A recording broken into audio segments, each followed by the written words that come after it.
Baik, di sini saya akan menjelaskan tentang pengertian asiklovir. Asiklovir merupakan suatu obat yang digunakan untuk mengobati infeksi yang disebabkan oleh virus. Biasanya obat ini digunakan untuk penyakit cacar, herpes genital maupun herpes zoster. Obat ini membantu luka agar cepat sembuh dan juga mengurangi rasa sakit dan gatal serta rasa nyeri setelah luka itu sembuh. Untuk nama-nama lain dari asiklovir ini terbagi menjadi dua, yaitu ada nama generik dan juga nama paten. Untuk nama generik ini dia tetap sama, yaitu asiklovir. Dan untuk nama paten, dia itu terbagi menjadi banyak, yaitu Asivar, Clinovar, Cloves, Danopir, Herax, Herpiclop, dan masih banyak lagi. Nah, berikut ini adalah gambar sediaan obat asiklovir. Nah, untuk obat asiklovir ini terdiri atas bentuk padat, cair, dan juga setengah padat. Adapun dosisnya yaitu ada yang 500 mg, ada yang 200 mg, dan juga 50 mg, sesuai dengan kebutuhan pasien tersebut. Shalom, pada kesempatan kali ini saya akan menjelaskan mengenai golongan dan klasifikasi dan juga indikasi beserta dengan kontraindikasi dari obat asiklovir.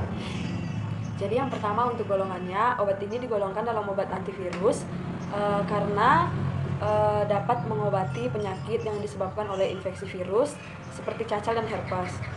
Untuk klasifikasinya diklasifikasikan di dalam antiviral. Antiviral ini sebagai agen untuk pencegahan penyakit yang disebabkan oleh infeksi virus, sama seperti golongannya tadi, yaitu antivirus. Ada analog nukleosida dan juga obat kehamilan kategori B.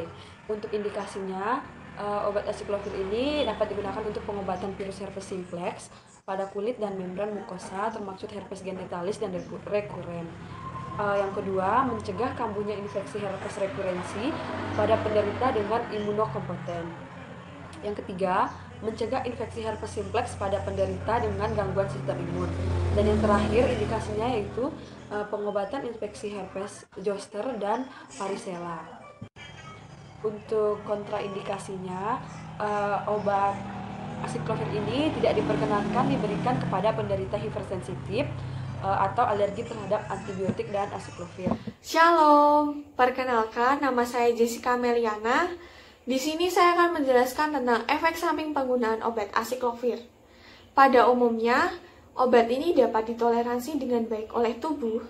Namun, pada beberapa kasus ada orang yang mengalami intoleransi atau tidak cocok pada obat ini, sehingga dapat menimbulkan efek berupa gatal-gatal hingga ruam pada bagian kulit, kesulitan bernafas, pembengkakan pada bagian wajah, bibir, lidah, tenggorokan, serta bagian kaki dan tangan.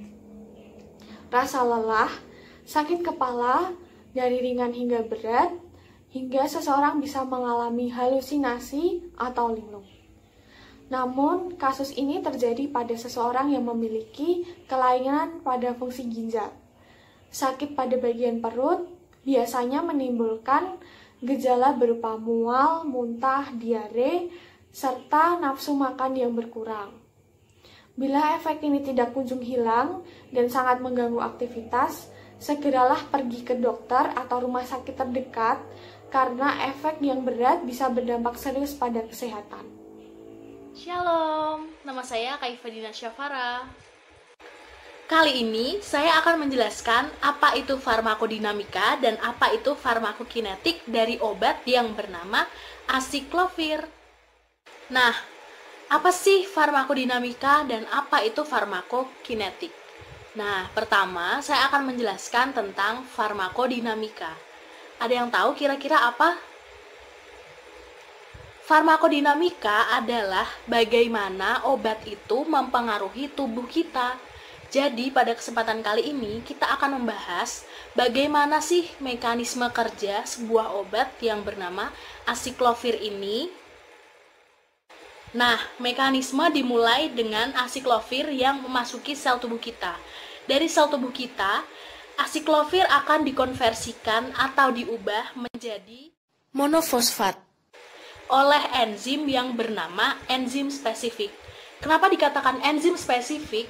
Karena enzim ini tidak akan mengganggu kinerja atau replika sel normal dari tubuh kita.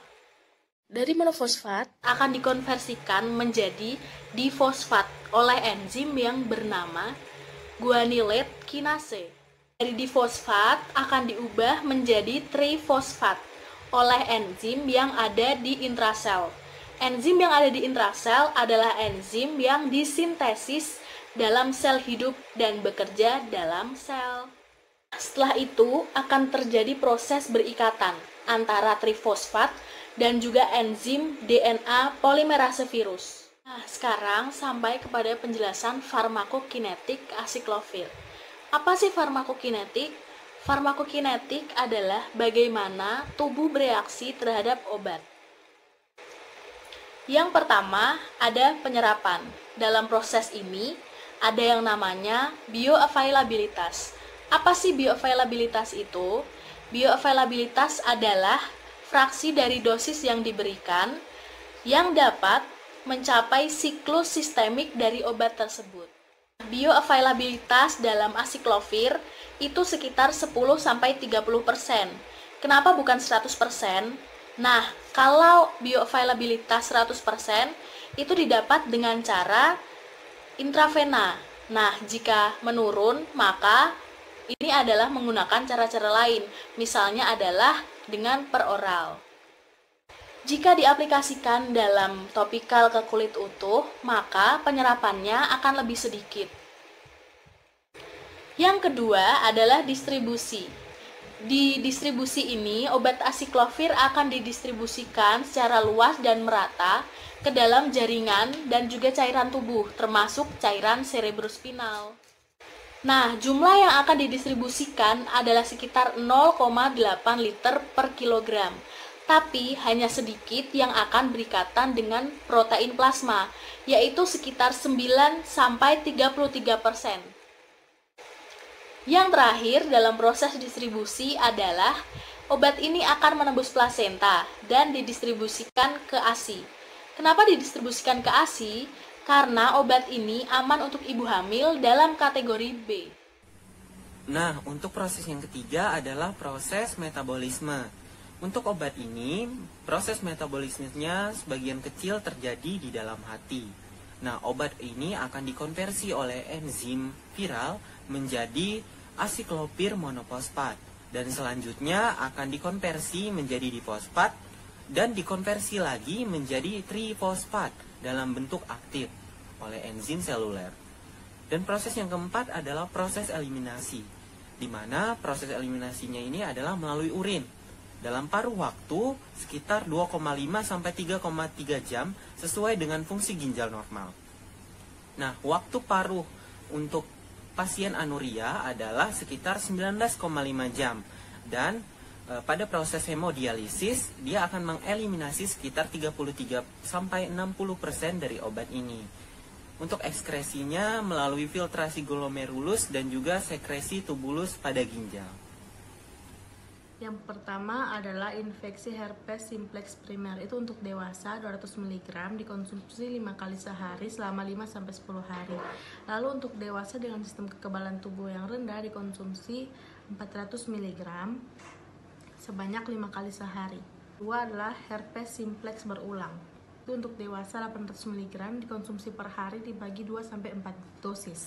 Yang ketiga adalah perlindungan herpes simplex untuk pasien dengan sistem kekebalan tubuh lemah. Untuk dewasa 200-400 mg dikonsumsi 4 kali sehari. Untuk anak-anak di bawah 2 tahun itu separuh dosis dewasa. Yang keempat adalah cacar api. Itu untuk dewasa dikonsumsi 800 mg selama 5 kali sehari. Kelima adalah cacar air. Itu untuk dewasa dikonsumsi 800 mg 4-5 kali sehari. Dan untuk anak-anak di atas 2 tahun 20 mg per kilogram berat badan dan juga dikonsumsi 4 kali sehari maksimal 800 mg. Yang keenam adalah herpes simplex dengan pasien dengan kerusakan ginjal. Itu kadar keratin di bawah 10 dikonsumsi 200 mg dikonsumsi tiap 12 jam. Dan yang terakhir adalah cacar air atau cacar api untuk pasien dengan kerusakan ginjal. Itu dosisnya, keratin di bawah 10 itu dikonsumsi 200 mg diminum setiap 12 jam. Jika kadar keratin 10-25 Itu dikonsumsi 800 mg. dikonsumsi tiap 8 jam. Shalom, saya Immanuel Sembiring. Pertimbangan perawatan. Ketika kita melakukan pertimbangan perawatan, kita harus melakukan pengkajian seperti mengkaji riwayat pasien, apakah pasien tersebut alergi terhadap obat aciclovir, adanya kejang-kejang, CHF, penyakit ginjal, ibu menyusui, dan ibu hamil. Dan kita harus melihat fisik, warna kulit, seperti warna kulit, lesi, orientasi, tekanan darah, auskultasi, perkusi, edema, dan mendengarkan suara yang tidak disengaja. Melakukan intervensi, yaitu pastikan pasien terhidrasi dengan baik. Mulai perawatan sesegera mungkin setelah ada tanda dan gejala awal. Gunakan sarung tangan saat memberikan obat, agar obat tersebut tetap steril. Dan yang paling penting adalah, poin yang paling penting, kita harus mengedukasi pasien, yaitu melengkapi obat terapi dan jangan melebihi dosis yang ditentukan. Hindari berhubungan seks selama masih ada luka yang terlihat. Akan sangat mungkin merasakan beberapa efek samping: mual, muntah, diare, kehilangan nafsu makan, sakit kepala. Laporkan jika ada kesulitan kencing, ruam, dan kambuh. Obat ini tidak akan menyembuhkan atau menghilangkan penyakit. Penggunaan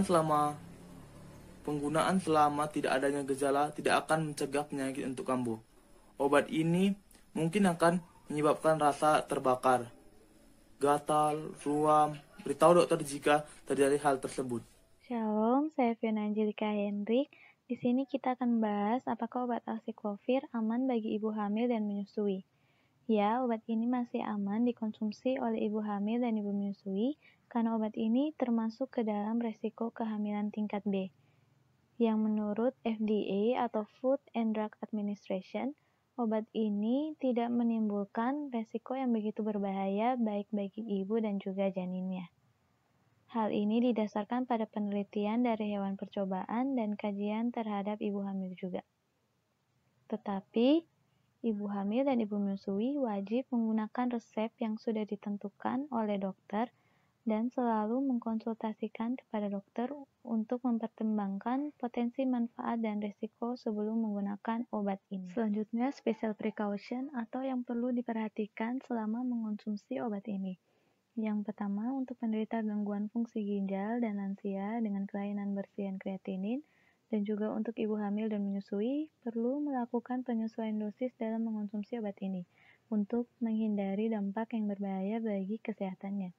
Yang kedua, aciclovir boleh digunakan selama masa kehamilan, bila manfaat yang didapat jauh lebih besar daripada risikonya, baik terhadap ibu maupun janin. Yang ketiga, hindari area yang terinfeksi herpes, terkena kontak langsung dengan orang lain. Hindari untuk menyentuh area yang terinfeksi herpes dan kemudian menyentuh mata Anda. Cuci tangan sesering mungkin untuk mencegah terjadinya infeksi ke bagian lain. Yang terakhir, pengobatan dengan aciclovir harus segera dilakukan sesegera mungkin setelah gejala pertama terlihat seperti rasa gatal, terbakar, dan lecet.